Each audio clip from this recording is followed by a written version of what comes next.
Hi, everyone. Mitch from PickDogs.com and SportsChatPlace.com.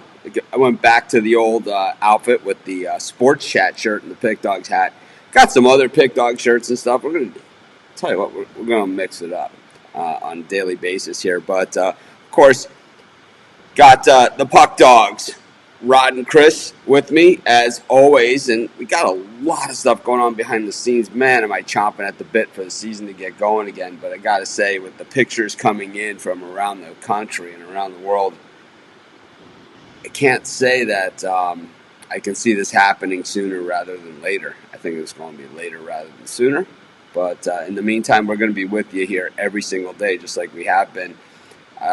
We might run out of things to say. We'll just recycle old things and update them. But one thing that we know will happen, this is the last day of March, and by this time, in a month from now, the NFL draft will have happened. And I believe today will be the last day would be the last day a month from now.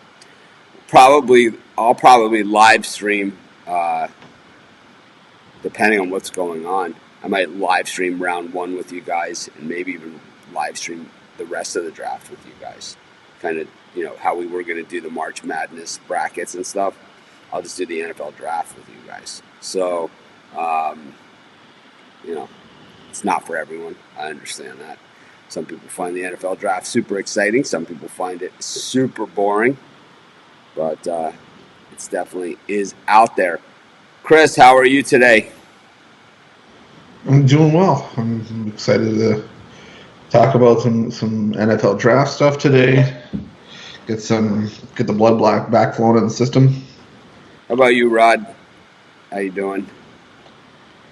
Doing good. Okay. Cold again. What'd you do yesterday? I played some horses, and then I took the dogs for a big walk. I had a nap. I hacked the ice some more, and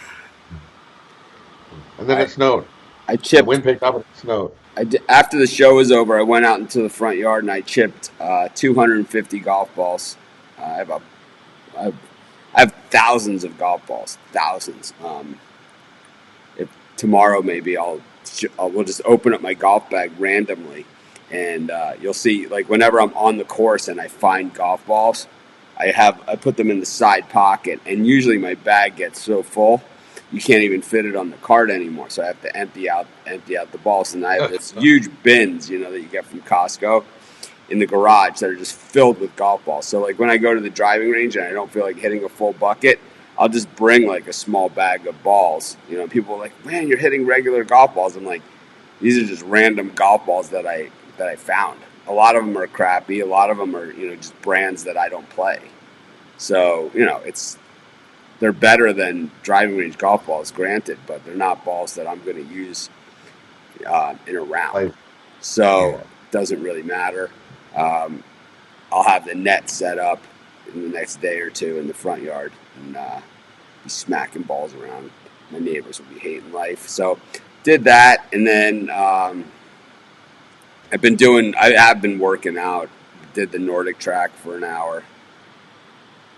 Watched Jim Gaffigan on Amazon Prime, and I watched Sebastian Maniscalco on Amazon Prime.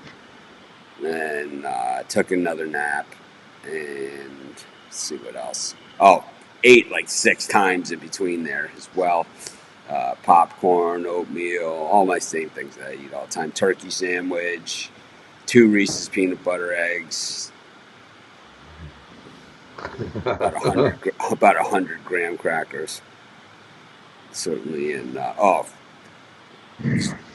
more than just about 7 small handfuls of almonds and about 10 small handfuls of peanuts, and then had pad thai chicken for dinner that I made. So it's a pretty exciting day. And then the evening programming was watched the replay, because I don't watch it on Sunday, but I watched the replay of 90 Day Fiancé Pillow Talk, because I watch 90 Day Fiancé on Sunday nights, but I watched the Pillow Talk show yesterday, and then Below Deck, the sailing yacht, which I don't love. But that was pretty much the whole day in a nutshell right there. It's what it's come to. That was Monday. Mondays always are slow days anyway. Today's a big day. I have a 4-hour conference call today with our branding people talking about what we're going to be doing. Yeah, well, there's no golf here to bet on, so it'd be like betting on everything else. Supposedly, we've been on lockdown for a while now, but supposedly April 30th they're going to open things back up. I do want to say before we get started into the lunacy and the crazy stuff on the show. On a serious note, I do wish everybody who knows somebody or is suffering from the coronavirus, all the best and well wishes, and of course I wish there was something we could do to help. I know that we're fighting something out there that there is no solution to yet. I'm a strong believer that there will be a solution. I've said on the show a number of times, how many cases of smallpox do you see? How often do you see measles outbreaks? Things like that. This is not the first time we've seen something like this, but obviously, it's the first time in this media age that we've seen something like this, and it's shocking, right? It's just shocking. The images that we're seeing coming out of New York are absolutely Vietnam shocking. Right? I mean, Vietnam War shocking. That's really all you can say about it. But anyways, someone in here mentioning, Chris, how did we do in our Madden Sim picks yesterday? Well, it's like I said to you guys before we started. The Steelers Chiefs game got canceled because there were network issues. But if you played those other 3 games, you guys gave out another winning birdcage. The Dolphins won money line against the Bengals in overtime, 33-30.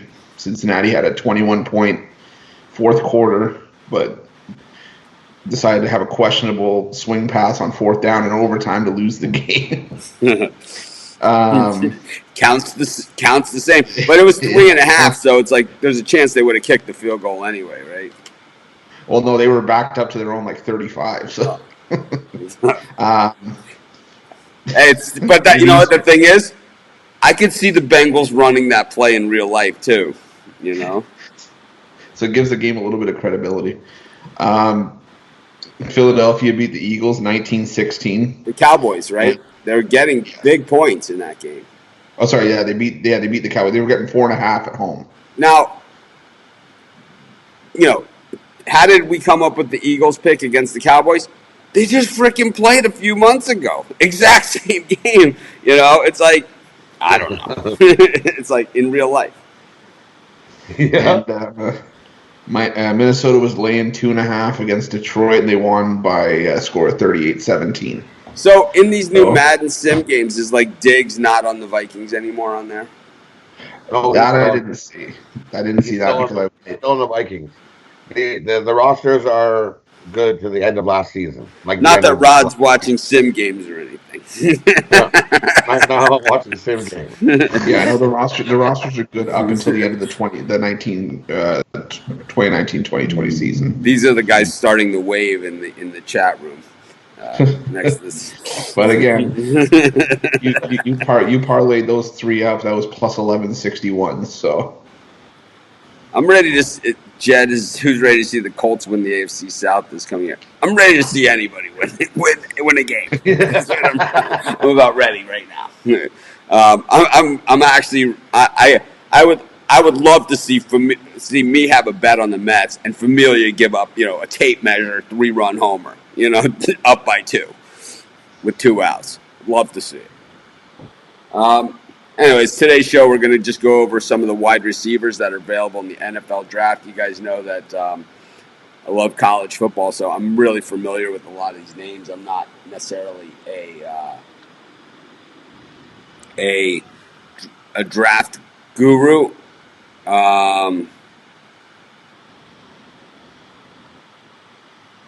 But I do watch a ton of college football, so I know who are good players, and usually I'm able to pick out the guys that are kind of like, that are value players in the NFL draft, and really who's going to be the busts, because we've seen these guys in college.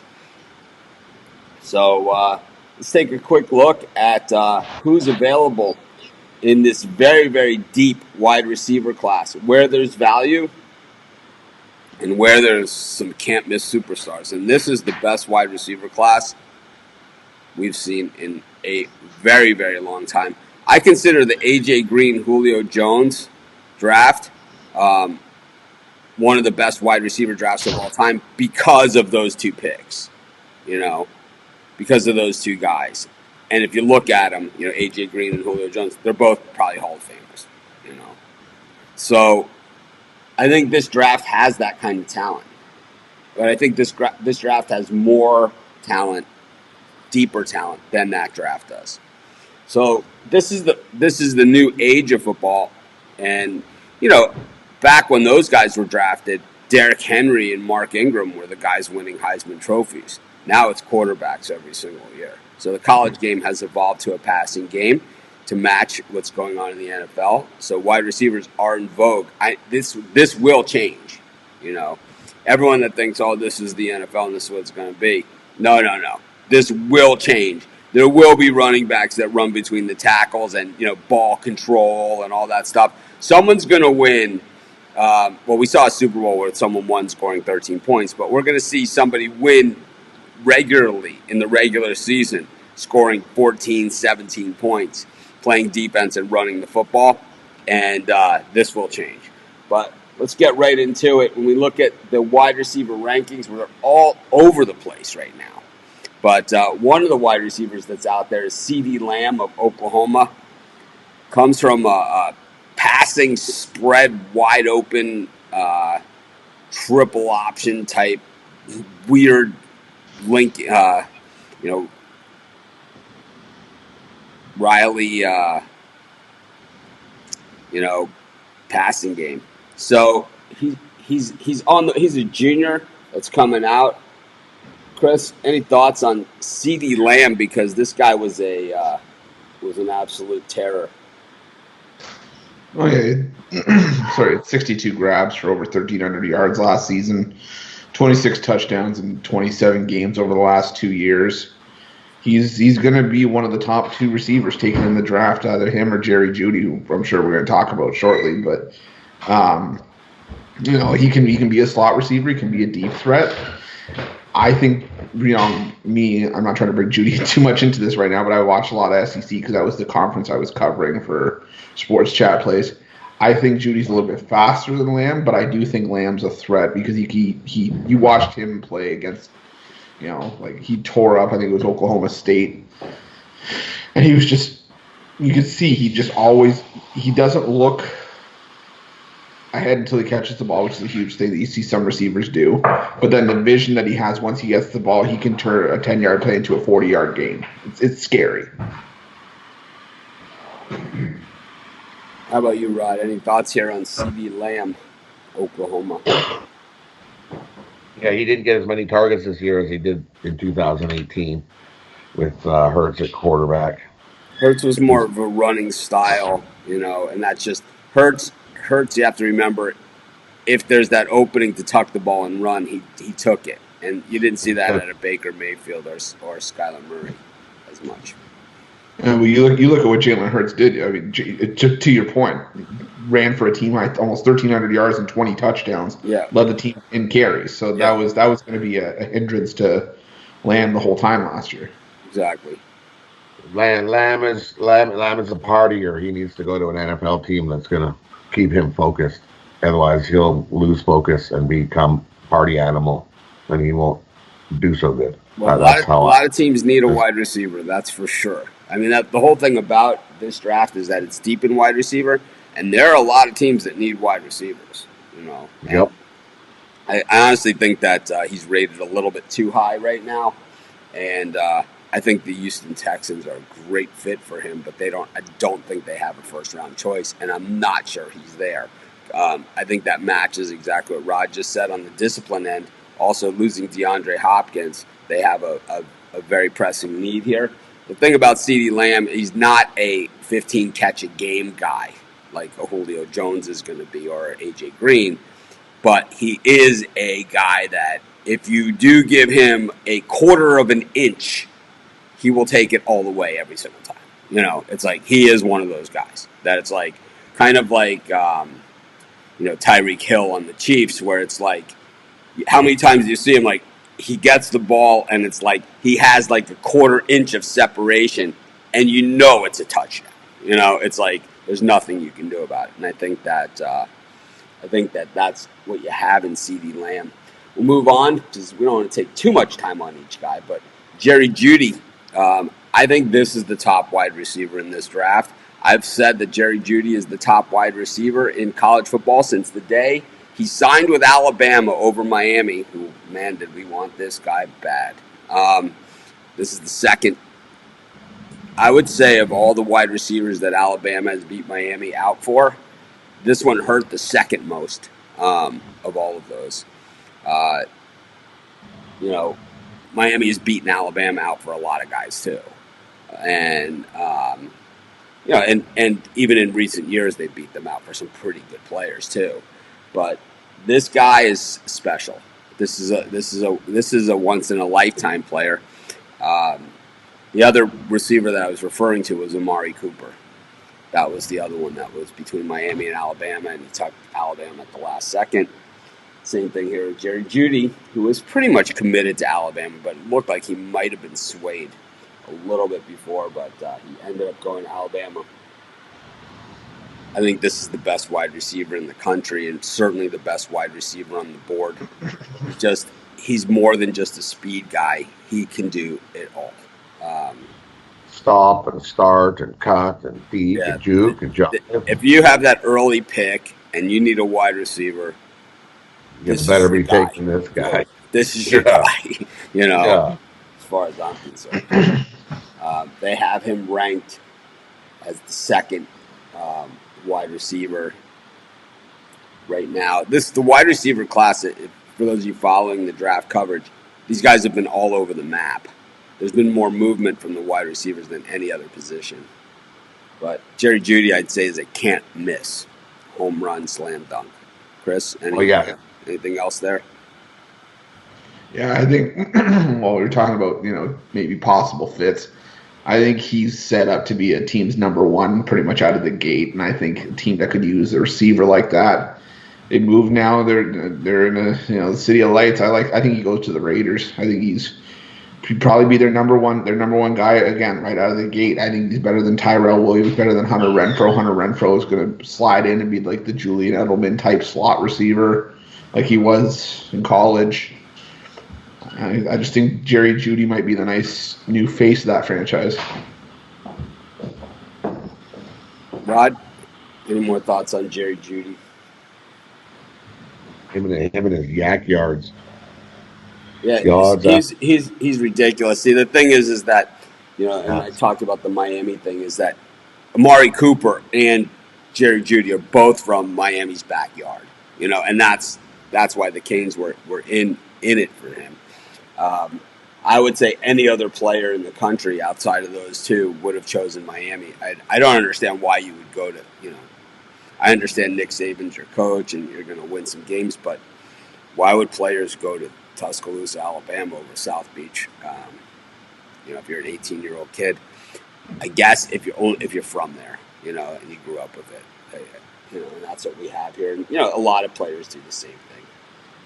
But of course, Alabama's got the big numbers. But when you look at Jerry Jeudy, if he stayed at Alabama, he would likely be their top wide receiver or receiver, period, of all time. Yards per catch, touchdowns, all that stuff. He's second right now in just about every major category at Alabama. That says a lot because they've had a lot of good wide receivers and a lot of good tight ends. Amari Cooper is the leader in career touchdowns receiving at Alabama, 31. Henry Ruggs, Alabama, once again. So Alabama had 3 big wide receivers this year, and they lost Tua. So with Mac Jones in there, they still were effective. But the thing that we saw from Ruggs that was super impressive was that, once again, 17.5 yards per catch. It's like, Basically, he catches the ball, you're going to get a first down every single time. A couple of them. He's third all time in Alabama touchdowns, 24. I mean, what can we say about Ruggs? I mean, this guy can flat out fly as well. He's a little smaller than Judy, 6 foot 190 is what he's listed at. That generally means he looks a little smaller on the field than that. Yeah. Well, I mean, you said he can fly. He ran the fastest 40-yard at the combine, 4:27. So, he had 100 touches at Alabama in his career. 25% of them went for touchdowns. So this guy has a nose for the end zone. Speed is his weapon, but I think he's definitely improved as a pass catcher and a route runner.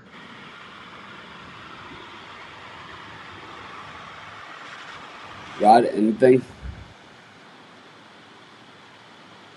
He's a big play producer. He's he'll go under the radar. I don't think because Judy will go before him.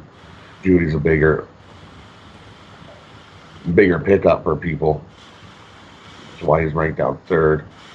But he's still a great pickup for any team. Go to T. Higgins from Clemson. And, Clemson has put out a lot of good wide receivers in recent years. DeAndre Hopkins, who we mentioned a few times, Sammy Watkins.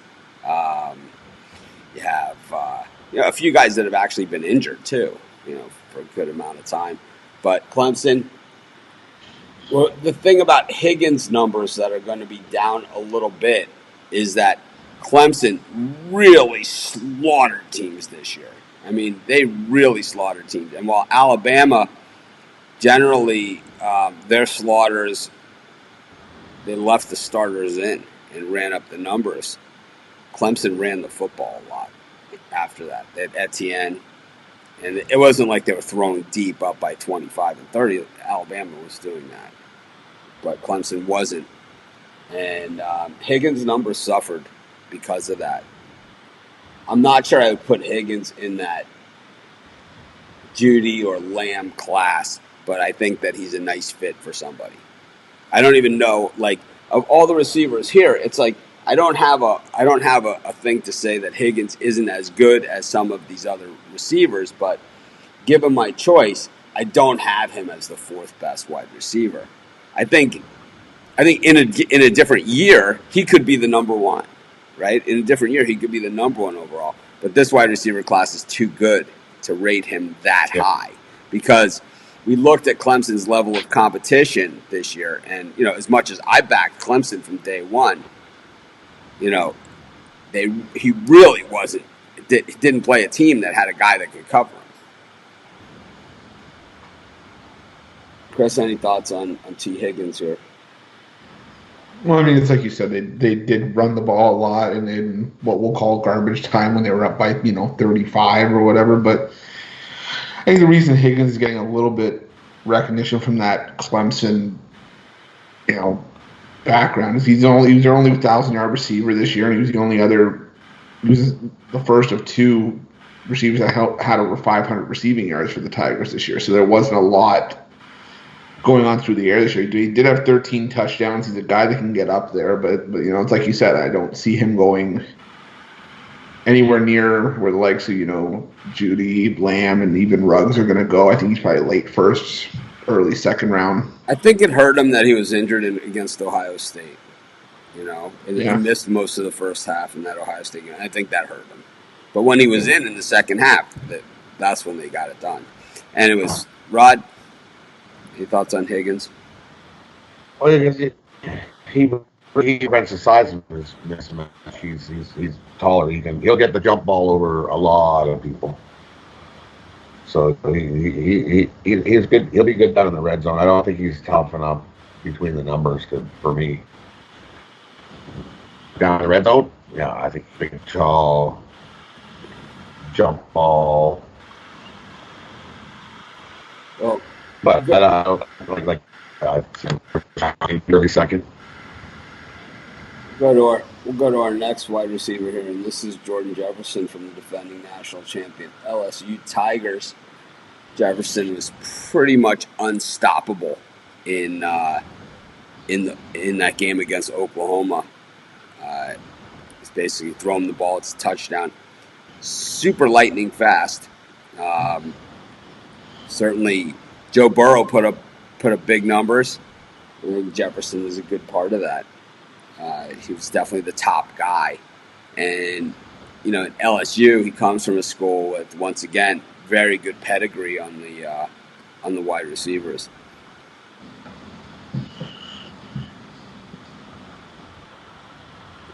What are you thinking? What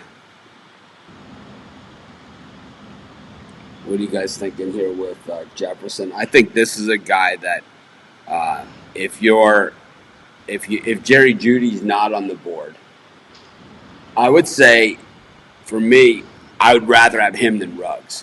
I like Ruggs a lot. Yeah. And I think that you'll see early in his career that Ruggs will have a lot more maybe exciting plays. But I think Jefferson is a guy that you're looking at least an 8 to 10 year NFL career, because I think that he's one of those guys that's going to be around for a while, He just seems like that sort of player to me. He's got a chip on his shoulder. He's like, doesn't seem to, he seems to love the game, and love the moment. And I'm not saying that Ruggs doesn't, or any of the other guys don't, but I just think Jefferson, kind of that whole Ed Orgeron thing, we saw it from Jefferson there. Chris? No, yeah, definitely. I think he's going to be a volume guy wherever he goes, because you look at what he did with LSU this year. He had 27 more catches than Jamar Chase, who led the team in receiving yardage and touchdowns. But he had 111 catches, over 1,500 yards, 18 touchdowns. He's going to be a solid pickup wherever he goes, and we're going to be saying that a lot about these guys because these are the upper echelon of this year's, receiving class. Well, how about you, Rod? What do you think with Jefferson? Well, he's fat. I like him better than the last guy too, just because he'll stretch the field. He's fast, and he's got that size mismatch as well. He'll be a solid wide receiver for many years wherever he lands. Next up is Laviska Shenault Jr. from Colorado. Here's a guy talking about rising stock.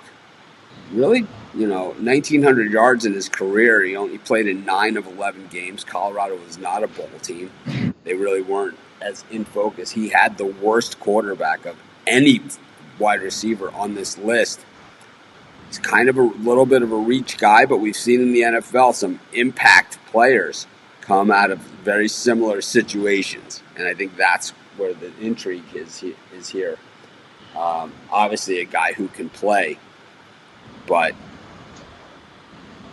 do you rank him ahead of some of these guys who have ranked behind him, like Denzel Mims? I don't think so. It's like, I think that he's a nice guy. You'd like to have him on your team. He might make you pay, if you don't draft him. But at the same time, there's too many name brands here. There's too many, that are sure things, surer things, than to take someone like this in the first round. Chris? Yeah, I mean the pro for Shenault is that he's you can kind of give him the benefit of the doubt, like you said, because he didn't have very good quarterback play when he was there. Terrible quarterback play. Steven Montez. He had the worst quarterback play of any receiver on the top 50. Yeah. Steven Montez is not a guy I'm looking to have throw to me if I'm playing college football and trying to improve my draft stock. I'm going to use a word that I don't use on this show, and that sucks. Montez. All right, I use it all the time. Montez sucks. It sucks. Just But I mean, the other, I think he's going to be the receiver in this higher tier that we always see one or two every year that really fall. And I see Shinobi being that guy that falls because of his injury history. It was frustrating to watch him this year because he was in sometimes, he was out sometimes, and he had core muscle surgery after the combine. What you see on the medical report is just going to be huge for where he gets drafted. And I think he's going to be the receiver that falls to maybe the third or fourth round. Rod, Yeah, I shaking think your they head in got. agreement I here. think they got him ranked. They got him ranked too high, way too high. He I was definitely not number. I think this is the guy that's still on the board, like and we see like best players available, and this guy's name's going to be on that list, and it's going to be eventually one of those things where he gets deep enough into the draft. Either he's going to go ridiculously high, right, so like 15th overall or something, or he's one of those guys that on day 3 you kind of see him still as one of the best players available on the board. They're talking about him, and then all of a sudden there's a trade. Bill Belichick trades up and gets him, right? I mean, it's like that's the type of thing. Or Pete Carroll, someone like that trades up, and Gruden, right, trades up and gets this guy. And, he's a nice piece of the team for a few years. He has some big games. He's a dependable guy that they have there. And, it's a matter of fitting him into what you do. Denzel Mims comes in at number 7. Here's a guy I've seen all over the board. Baylor wide receivers. This year's a little bit different than some of the other Baylor wide receivers because the system was a little bit different this year. But Mims is just a tough customer. Once again, sketch quarterback play at best at Baylor. They were up and down. I know that they made it, almost ran the table this year. But still, Mims was a huge part of it. I think that someone's going to be really happy, but it's like he's going to need to be on a team where he fits perfectly. He wasn't consistently big numbers. He just wasn't, and I think that's part of the problem here. Chris? Yeah, I'm on the same boat. I mean, you're right. He was a big part of that Baylor run this year. He had over 1,000 receiving yards, 12 touchdowns. Decent at the Senior Bowl this year. He had a fast, 4.38 combine at the 4.38 at the combine. It's like you said. I see him being a number 2 or number 3 receiver. Right. It's like that's the whole thing with Mims is like I'm not. Believe me, if he's on my team, I'm excited about it. Yeah. I'm super excited about it. But I think part of the problem is that, he's going to need to fit in because I don't think he can be your number 1, even though he is 6'3". Yeah. I can see him going to a place maybe like in Atlanta, where he could be groomed under someone like Julio Jones or somewhere else with maybe a solid receiving core, maybe a Kansas City. Yeah, he had 5 catches for 75 yards and a touchdown against Georgia in the Sugar, and Georgia had a pretty good secondary this past season. 7 catches against Texas, 6 in that first Oklahoma game with 2 touchdowns. It was shut down after that. So it's like he's a 6-7 catch guy. He's good, real good. We talked a couple shows ago about the Vikings and Diggs. Can Mims replace Diggs? Not right out of the gate. He has upside though, too. Yeah. He's got the frame, at 6'3". So I don't think he's going to have the instant impact that Jerry Jeudy is. I don't. But I've been wrong before. The guy who I think is underrated here as well, Michael Pittman from USC. I talked about these USC wide receivers all season long. I just ran out of superlatives to say about how good these USC receivers were all season.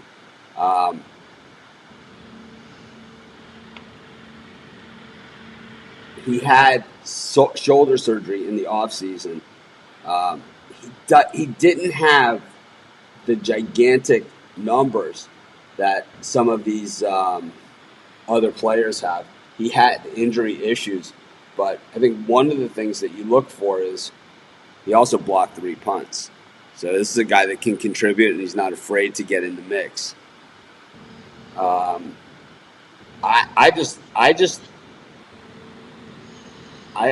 just love the way that these wide receivers played at USC.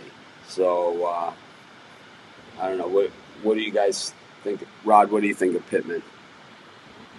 These guys. The thing about me with the USC wide receivers, and is that all of them seem to have great leaping ability to get to the ball. And because the USC has, because they had so many wide receivers, he didn't see the field as much as he probably could have if he was on a different team, right? Before 2018, he didn't even, prior to 2018, he barely was on the field. He had 101 catches for 1,275 yards. So, 101 catches is solid effort, for a college football season. And, like Rod said, USC he had 101. St. Brown had 77. Vaughns had 74. So you had 3 guys that, could really play. And, he was clearly the best of the bunch. So 11 touchdowns. Not too many of those long game-breaking CeeDee Lamb touchdowns, though. But this guy's, but like you said, he's dual purpose. He's also potential to play on the special teams and as a wide receiver. So I like him. How about you, Chris? Yeah, I like him. He was one of the names I didn't know if we were going to mention, but I'm very high on Michael Pittman. The other thing is that you had 101 receptions. And we got to remember that was with 3 or 4 different quarterbacks throughout the year for USC. So he can play with anybody. He can go up and get the ball. He can, he's nice 6'3" tall receiver. He's going to have a size mismatch over, certain DBs in the NFL. And I think Pittman's a solid guy that can go up and get that ball. So I do like Michael Pittman as well. So Brandon Ayuk from Arizona State. He was a guy that, so here's the opposite of the Jerry Jeudy story, right? Is Brandon Ayuk, who's fantastic, right? We're mentioning him here in our top wide receivers, right? On the list. The issue with him is that he didn't come out of high school and make the impact as the freshman because he played at junior college. So he didn't get, like Jerry Jeudy could have gone from high school to the pros and still would have been drafted probably in the same place wherever he goes. Here's a guy who, 65 catches for 1,192 yards. We just talked about Pittman. He had 101 catches for 1,275 yards. So, 18.3 yards a catch. These are Ruggs type numbers, for Arizona State. 100 yards a game receiving on average. He played for Arizona State. He only had 8 touchdowns in that bunch. So, do you take him above some of these other guys that are on the board?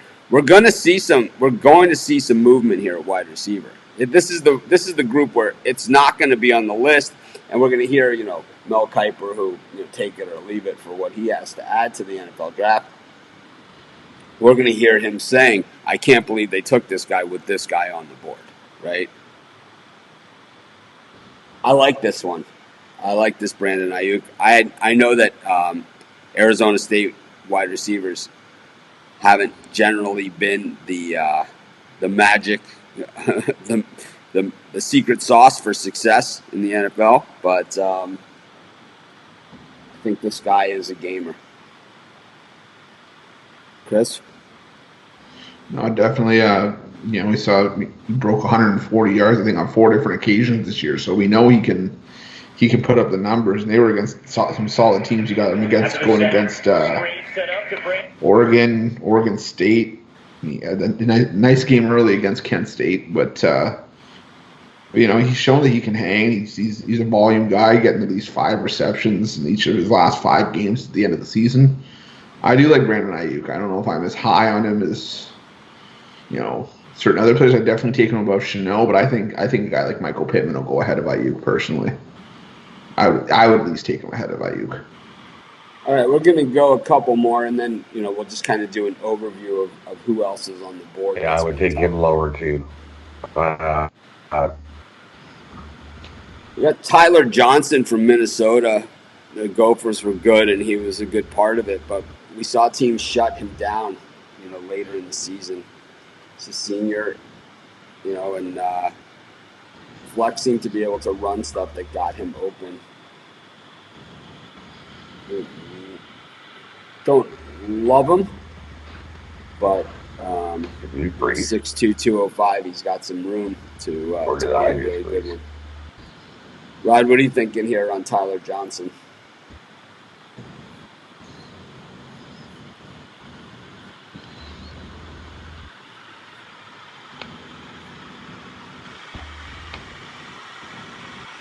Six catches, 1,318 yards, and 13 touchdowns. 15 yards a catch, 101 yards a game. In his senior season, in his junior year, 78 catches, 1,169 yards, 12 touchdowns. So back-to-back solid years. Rob, what are you thinking? Another guy with good yak yards. And he's good at running routes, solid natural hands, dangerous after the catch though. He's great after the catch. Chris? Yeah, I think with Johnson, the thing I noticed watching him was that he's not going to be your speed demon down the field, but you know what? He has great hands. He runs good routes. I think he's a solid number 2 receiver in any system you put him in. I have a thing here for Johnson, and I think that, Thielen on the Vikings, we saw him get injured, and we saw it really hurt the Vikings a lot last season. I think this guy fits that role really well. You think he stays in state for college and the pros then? We see it all the time. I think he's a great fit for the Vikings, especially if they can grab him in the 3rd or 4th round. Yeah. So I'm just going to go over a couple names here at a time. Donovan Peoples-Jones out of Michigan. Chase Claypool out of Notre Dame, pretty highly regarded, and a guy we've seen all over the map in this NFL draft stuff. Antonio Gandy-Golden from Liberty. While Liberty didn't get a lot of ink, 6'4", 216 pounds, I'm sure people said stuff like that when Jerry Rice was coming out of Mississippi Valley State. I'm not saying we have Jerry Rice here. I'm just saying you cannot discount a guy like this, because this is the guy that makes the big impact. Could be the steal of the steals of the draft. KJ Hill out of Ohio State. Ohio State receivers, we see Michael Thomas, and what he's done in New Orleans took him a couple of years to get it to the point where he's at now, but we've seen traditionally Ohio State. Chris Carter's from Ohio State. We've seen some great wide receivers out of Ohio State. Van Jefferson out of Florida. Florida generally gets very good high school wide receivers and destroys their careers. And Van Jefferson kind of fits that mold there. Colin Johnson out of Texas. Gabriel Davis, UCF. UCF, a place where we've seen great wide receivers in college that does not translate to the NFL. Brashad Perriman, most recently. And plenty more. Chris, anyone on this rest of the list that kind of you think is where the value is, like Quintez Cephas from Wisconsin. Here's a guy that had a bad quarterback too. Lipscomb from Vandy, played on a bad team. Victor from Ohio State, 6'4", 195 pounds, played in a loaded team, so he didn't get as much. KJ Osborne from Miami. Miami wide receivers in the NFL. This is the team that sends the, in recent, it used to be first round draft choices. Now it's the free agents that stick, from Miami. We see them all over the NFL. Anything else out here? Jawan Johnson from Oregon. I mean, just such a deep draft here for wide receiver. Yeah. Well, you kind of stole my thunder a little bit with Gandy Golden. I really like what we've seen. We saw Liberty hang offensively, and he was a huge part of that. But another guy I was looking at was Quez Watkins out of Southern Miss. 64 receptions for 1,178 yards, 6 scores this season. At a Conference USA, he had a solid combine, ran a fast 4.36.40. I think he's another one of those guys that maybe thrives in the slot and can, burn a couple guys on the outside. He's going to be really fast. I think he could be a steal in the 3rd, 4th, or even 5th round.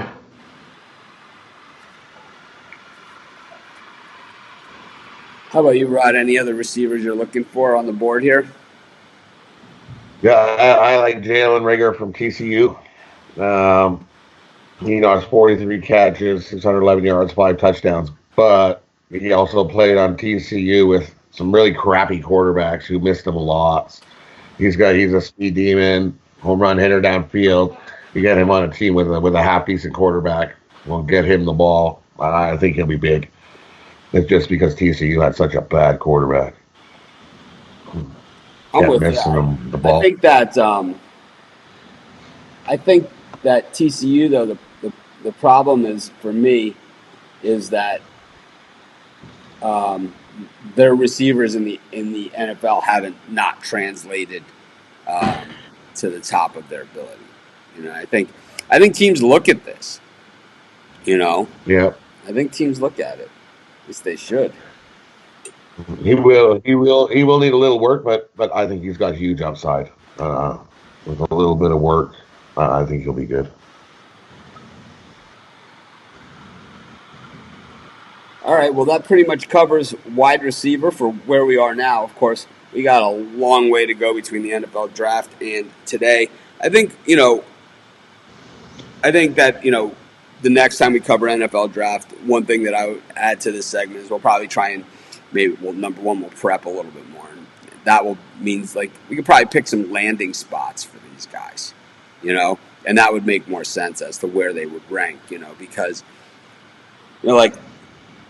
certain teams are looking for a Brandon Ayuk type. Certain teams are more looking for a CeeDee Lamb, it's just who fits the system.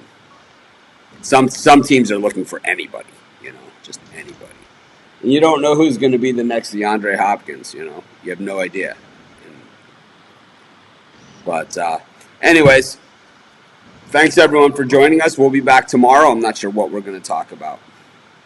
Well, we could do a first round mock draft, but maybe we should do a weekly one. Maybe we'll do them on Sundays when Monahan's here, and we'll just do a weekly mock draft and all the way up into the NFL draft. Three Sims games today. Who we taking? Oh, yeah. Who we got, Chris, for the Sims games coming off of the plus 1,100 Birdcage winners over here? So we did just miss the start of the Pittsburgh Kansas City rescheduling. Well, we know who we liked in that one because we took it. Okay. We've got Dallas at the Giants. Dallas -6. I'm gonna have to go with Dallas in that one to bounce back from the Philly loss. The over/under 55.5. Anyone's curious about the total, and the Redskins at the Broncos. Broncos -2.5. Over/under 54.5. I'm gonna have to go with the Broncos at home. And then there's one NBA. Lakers at Clippers. Clippers -2.5. Over/under 231.5. I'll take the Lakers plus the points there. I think the Clippers win. I think the Lakers cover. Rod. Yeah. Give me the Lakers plus 2.5. Denver -2.5. Give me the Giants +6. That historically between those two has always been a 3-point game. Give me the Giants +6.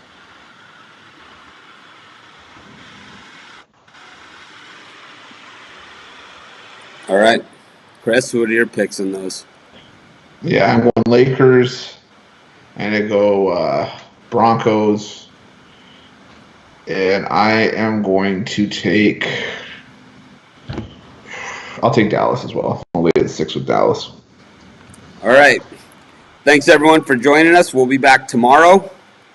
And not sure what. Maybe we'll do betting strategy again. I don't know. Maybe we'll have some really good news or something. Anyways, have a great day, everyone, and stay safe, stay healthy. I know it sucks being inside, but I don't hang out with too many people anyway. Have a great day, everyone. We'll see you later.